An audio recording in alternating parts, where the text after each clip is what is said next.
पुढच्या महत्त्वाच्या बातमीकडे प्राजक्ता माळी यांनी मुख्यमंत्री फडणवीस यांच्या भेटीसाठी वेळ मागितलाय। सुरेश धस यांच्या वक्तव्यानंतर प्राजक्ता माळी फडणवीसांची भेट घेण्याची शक्यता आहे। धस यांचा निषेध आहे, त्यांनी जाहीर माफी मागावी असं निवेदन प्राजक्ता माळी मुख्यमंत्री फडणवीस यांना देणार आहेत। सुरेश धस यांचा निषेध, त्यांनी जाहीर माफी मागावी असं निवेदन प्राजक्ता माळी मुख्यमंत्री फडणवीसांना देणार आहे।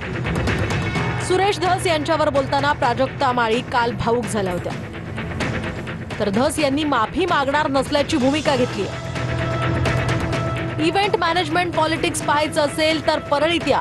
रश्मिका मंदाना, सपना चौधरी आणि प्राजक्ता माळी सुद्धा आल्या होत्या असं वक्तव्य सुरेश धस यांनी केलं होतं आणि या वक्तव्यामुळे माफी मागा असं प्राजक्ता माळी म्हणाल्या होत्या। इव्हेंट मॅनेजमेंट पॉलिटिक्स ज्यांना कोणाला भविष्यात करायचं असेल तर त्यांनी परळीला यावं। सपना चौधरी, रश्मिका मंदाना, अजून काय प्राजक्ता माळी, प्राजक्ता माळी सुद्धा आमच्या इकडे येतात बरं का। ते इव्हेंट मॅनेजमेंट विषयी काहीतरी सांगत होते की यांच्याकडून शिकावं इव्हेंट मॅनेजमेंट। मान्य, हे वागणं महाराष्ट्रातल्या राजकारण्यांना शोभत नाही। ही अतिशय निंदनीय बाब आहे की त्यांनी तितक्याच विनम्रतेनं माझी जाहीर माफी मागावी। मी फक्त त्यांचा महाराष्ट्राची हास्य जत्रा का काय तो कार्यक्रम पाहत असतो तेवढ्यापुरतं। जर त्यांनी माझा निषेध केला असेल तर मी त्यांचा निषेध म्हणून हास्य जत्रा बघायचं बंद करतो। माझं मत असं आहे की मी माफी काही मागणार नाही। महिलेची बदनामी होईल असं काही बोलू नये असं म्हणत चंद्रकांत पाटलांनी सुरेश धसांचे कान टोचले।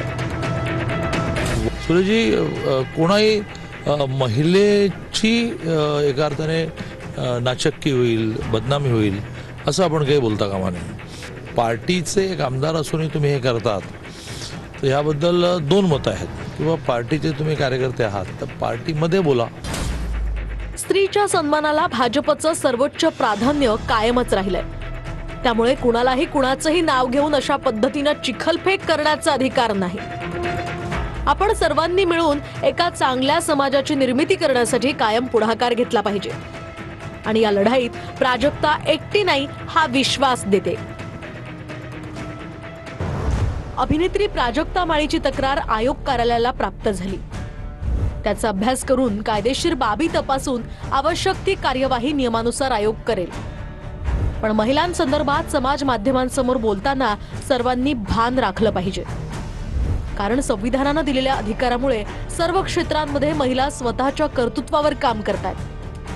काम करत असताना समाज माध्यमांद्वारे केवळ त्या महिला आहेत म्हणून कोणताही पुरावा नसताना माध्यमांमध्ये त्यांच्या बाबतीत बदनामी करणारी वक्तव्य आणि त्या आधारे समाज माध्यमात सर्व घटकांनी शहानिशा न करता अतिशय घाणेरड्या पद्धतीनं ट्रोल करणं, या संदर्भात शासनाकडून कठोर कारवाई करणं, याबाबत आयोग पुढाकार घेईल असं रुपाली चाकणकरांनी म्हटलंय। तर प्राजक्ता माळी, मी तुझ्या सोबत आहे, आपल्या जीवावर भाषणं करावी, दुसऱ्याचं विनाकारण नाव गुंफणं हे माणुसकीला धरून अजिबातच नाही। मी निषेध करते या वाक्याचा असं अभिनेत्री विशाखा सुभेदार यांनीही म्हटलंय।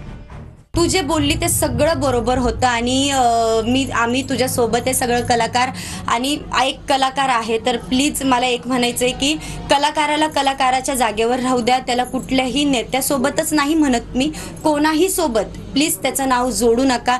आम्ही सगळे सोबतच आहेत तुझ्या, पण ह्या गोष्टींकडे तू नको लक्ष देऊ आणि तू अशीच पुढे जा आणि अशी पुढे खूप हसत राहा आणि खूप